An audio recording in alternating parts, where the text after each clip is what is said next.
Hey, what's up guys? It's your host, Tiger Eye Cosplay, and you're watching Nerdosity. Hey, what's up Nerdosity? This is your host, Tiger Eye Cosplay, coming at you with a new episode on my channel, and another iteration, I think like episode, 4? No, 5.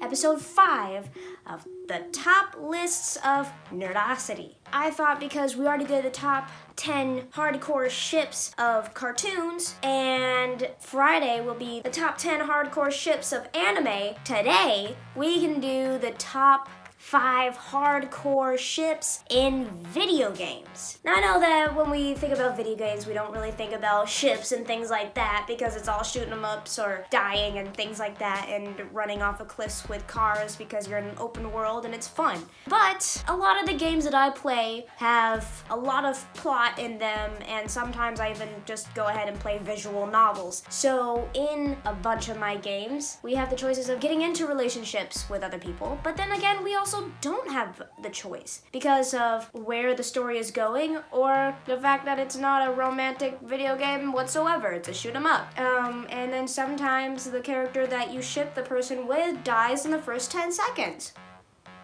Whatever it may be, some of you guys have shipped video game characters. I know you have, because I have, and we will look at the top 5 of those today. But before we get into this, we gotta look at the rules, man. We gotta look at the rules. We do this every single time. You know the drill. So let's look at the rules, okay? We'll do that right now.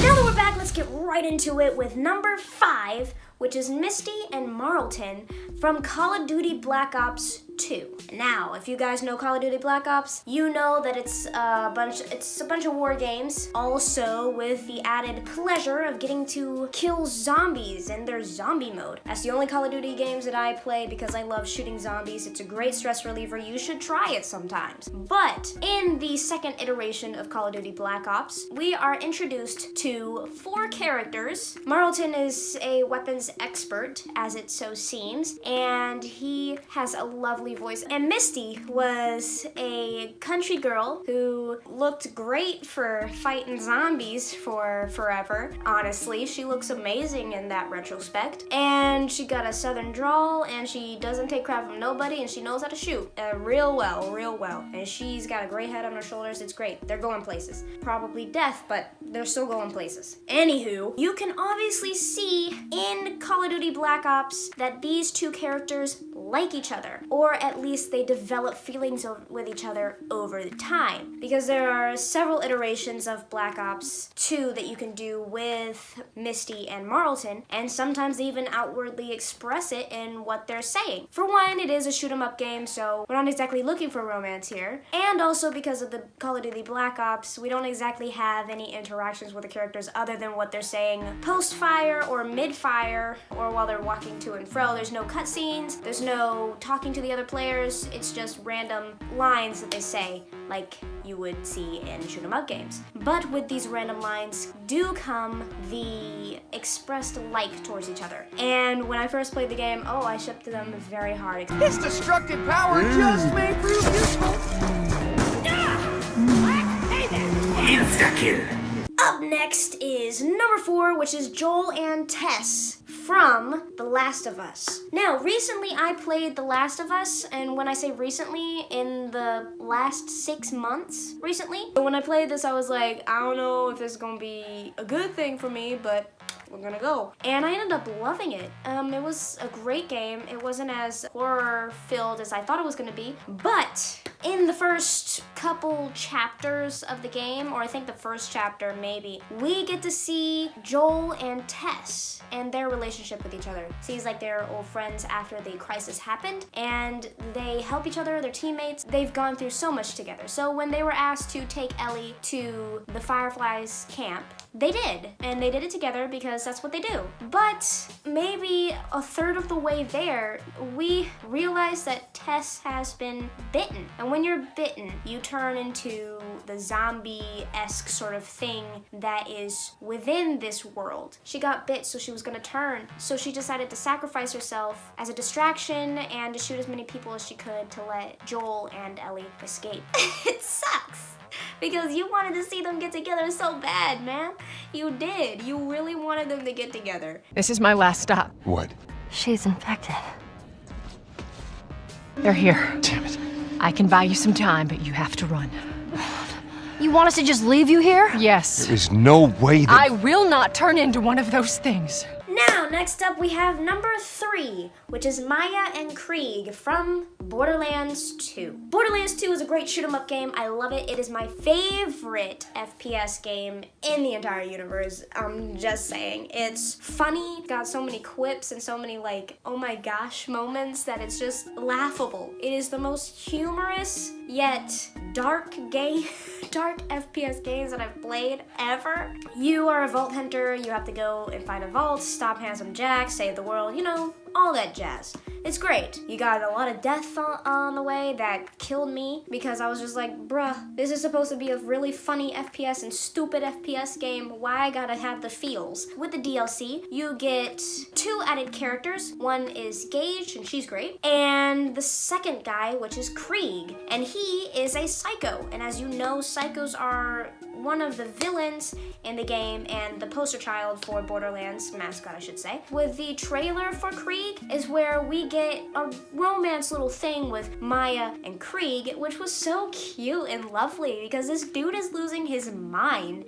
yet he really realizes that he loves this girl enough to save her from whatever's going on. I think that was where his origins of a Vault Hunter came in, and they would have been so cute together. I think that she could have actually helped him become something again instead of just the monster that he thought he was becoming. And the fact that he got all over that jumbleness in his brain and saved her through that, it was just beautiful. I loved it. She's armed with a Molly-1 SMG. She's a Vault Hunter. She's a Siren warrior who could kill me with her brain. What the hell? Is that a psycho? She's the most beautiful woman I've ever seen. Tell her she's as gorgeous as 1,000 sunsets. Oh, great. Now the rats are arriving. Turn around, Siren. Turn around or you're dead. Tell her to look back. Now. Rip the flesh! No, listen to me. Salt the wound! Yeah, great. We'll salt all the wounds later. But right now, if you don't listen to me, she's gonna die. And it's gonna be your fault. Turn around, pretty lady! We come to number 2, which is Ashley and Chris from Until Dawn. Now, Until Dawn is an amazing game where all of your choices have effects, like the butterfly effect, which the butterfly effect states that if you do one thing, you have lots of branches that come off from that one choice that you can go, and it trickles on like veins in a butterfly's wings, pretty much. And that is what the whole game is based on. When I played this game, it was thoroughly enjoyable, and I loved it to its core. And my 2 favorite characters were Chris and Sam. The third favorite character was, in fact, Ashley. I loved all 3 of them, but Sam was her own gal. I think she could have gone with Josh if he wasn't, you know, who he was. But I totally and utterly shipped Chris and Ashley, and it was a thing in the game as well, because they both liked each other in the game, but they didn't express it to each other yet. So through your choices and stuff, it can be determinate whether or not this relationship flourishes or it dies. It would have been so cute and amazing. They both deserved each other, and if they got through this alive, they would have had that bond that nobody else could have said. But they were so cute. Chris being a joker and just smart and funny, and Ashley, she was just sweet and cute and funny as well. And I think that they would have been amazing together if they had both survived in my iteration of the story. You know what? No. Ash. No, I've had enough. I'm not going down any further into this nightmare, Chris. Ashley, I understand, okay? I'm really freaked out too, but if Sam's down there all alone with a maniac and we leave, we're basically killing her ourselves. I know. I don't think I can do it. Yeah, it's not looking good, huh? I'm really scared, Chris. I'm scared too, but I got your back, okay? As long as you got mine. I do. Now, before we go to number 1, here are some honorable mentions. I thought you were dead. Get over here! We looked for you. We did. It's really great to see you. Because, well, I didn't think I would. So I think I missed you. I think I missed you too. Tell her she is Glory. Her name is Glory. I've been Glory. Kid. North, we're fighting together. We have to know things about each other to trust each other. I was nothing. A doll in a distributor program to satisfy humans. And without knowing why, I realized I couldn't take it anymore. I strangled him and I ran away. I shouldn't have told you.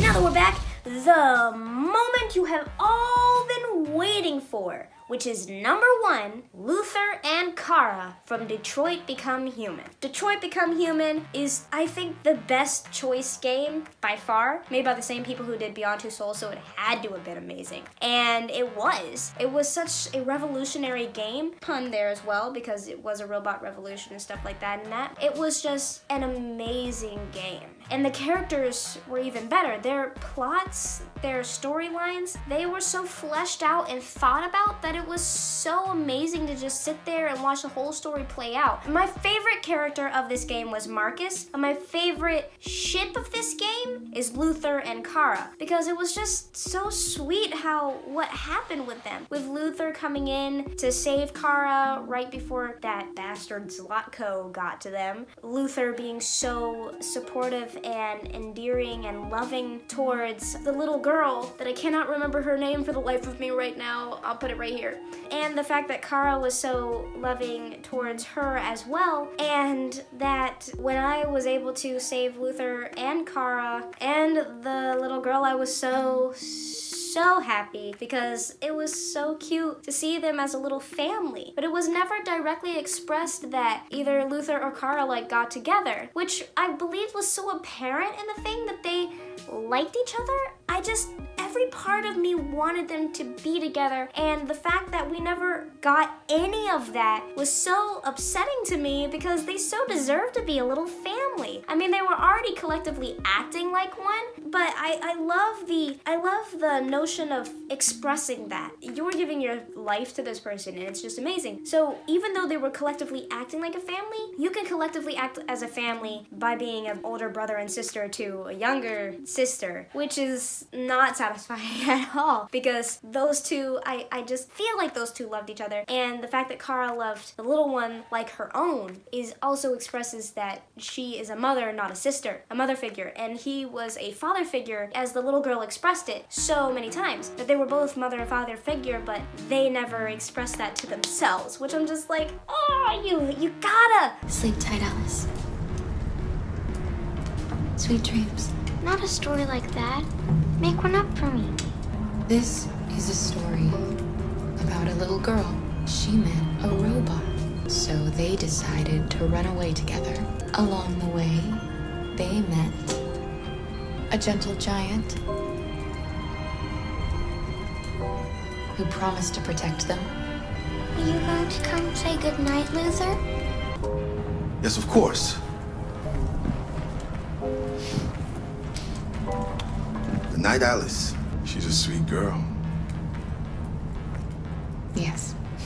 But before I get any more heated than I need to be, I gotta say goodbye to y'all because that was the end of our top 10 list. We got to all the way from 5 to number 1 with a few honorable mentions sprinkled in. And so thank you guys so much for watching. It has been a pleasure and a trip, and I hope that you'll stick around for Friday because it's gonna be even greater. And make sure you like and comment below to tell me if you agree with my picks or if you think there should be other ones in there. And make sure that you subscribe so that you can get more and click that little notification bell because you will get notified when I make new stuff. And make sure that you keep on being cool, Nerdians, because I love you all and thank you guys so much for watching me. You have been watching Nerdosity, and I will see you next time.